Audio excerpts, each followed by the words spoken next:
سب سے آخر میں شیطان پکڑا جائے گا. جب اسرائیل آئے گا نا تو وہ زمین میں ڈائی لگائے گا، ڈائیو کرے گا، رو جا کے دوسری طرف سے نکلے گا. آگے پھر موت کا فرشتہ، پھر وہ ڈائیو لگائے گا اور زمین کے اندر سے تیسری طرف نکل جائے گا، آگے موت کا فرشتہ ہوگا. پھر وہ ڈائیو لگائے گا اور چوتھی طرف نکلے گا، آگے موت کا فرشتہ کھڑا ہوگا. پھر وہ بے بس ہو کے کہے گا مجھے کہاں لے جاؤ گے؟ کہا جو تو نے مانگا تھا، تیرے ٹھکانے جہنم کی طرف. سب سے آخر میں شیطان مرے گا، پھر پہلے آسمان کے فرشتے مریں گے، آسمان بکھر جائیں گے، پھر دوسرا، پھر تیسرا، پھر چوتھا، پھر پانچواں، پھر چھٹا، پھر ساتواں. پھر اللہ اسرائیل سے پوچھے گا کون باقی ہے؟ کہے گا یا اللہ عرش کے فرشتے 4 اور ہم 4، جبریل، میکائیل، عزرائیل، اسرافیل. تو میرا اللہ فرمائے گا فَلْيَمُتْ حَمَلَةُ الْعَرْشِ، عرش کے فرشتوں کی روح نکال دے. تو عرش اللہ کے امر سے کھڑا ہو جائے گا اور فرشتے گر کے مر جائیں گے.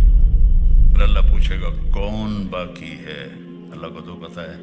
کہے گا یا اللہ یہ ہم 4 باقی ہیں. فَلْيَمُتْ جبریل و میکائیل، جبریل و میکائیل کی جان نکال لے. تو اللہ کا عرش سفارش کرے گا یا اللہ ان کو تو بچا لے. اللہ کہیں گے اسکت فقد كتبت الموت على من كان تحت عرشی، خاموش ہو جاؤ، میرے عرش کے نیچے سب کے لیے موت ہے.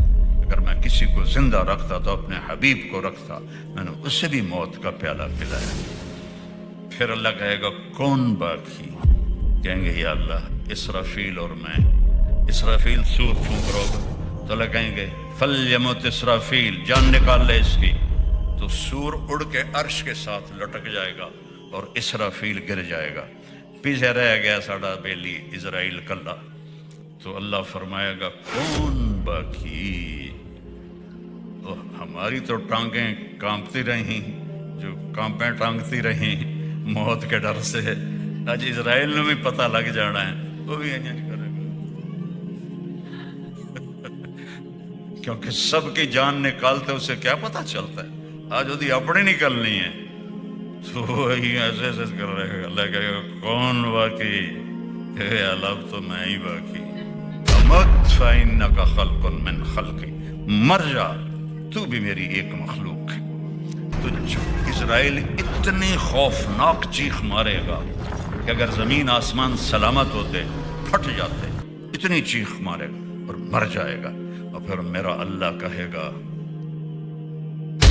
این الملوک، کدھر گئے بادشاہ؟ پھر کہے گا این الجبارون، کدھر گئے ظالم فرعون؟ پھر اللہ کہے گا این المتکبرون، کدھر گئے تکبر کرنے والے؟ کوئی ہو تو جواب دے. پھر اللہ کہے گا لمن الملک اليوم، آج کون ہے بادشاہ، آج کس کی حکومت ہے؟ تو پھر کوئی ہے ہی نہیں جواب دینے والا. اللہ کہے گا خود للہ الواحد القہار، آج اکیلے طاقتور اللہ کی حکومت ہے. انی بدأت بالدنیا ولم تکن شیئا وسأعیدها، میرے بندو میں نے تمہیں بنایا، دنیا کو بنایا، پھر تمہیں مارا، پھر دنیا کو فنا کیا اور پھر جلد تمہیں دوبارہ زندہ کروں گا. او میرے بھائی بہنوں، یہ وہ دن ہے وَتَرَى النَّاسَ سُكَارَى وَمَا هُمْ بِسُكَارَى وَلَكِنَّ عَذَابَ اللَّهِ شَدِيدٌ وَخَشَعَتِ الْأَصْوَاتُ لِلرَّحْمَنِ فَلَا تَسْمَعُ إِلَّا هَمْسًا وَعَنَتِ الْوُجُوهُ لِلْحَيِّ الْقَيُّومِ يَوْمَ يَقُومُ النَّاسُ لِرَبِّ الْعَالَمِينَ الْحَاقَّةُ مَا الْحَاقَّةُ وَمَا أَدْرَاكَ مَا الْحَاقَّةُ القارعة ما القارعة وما أدراك ما القارعة وما أدراك ما يوم الدين ثم ما أدراك ما يوم الدين. کیسے طاقتور لہجے میں اللہ نے اس کی بربادی بتائی ہے. تو اپنی آخرت بچا کے بادشاہ بھی بن جاؤ تو اللہ راضی ہے.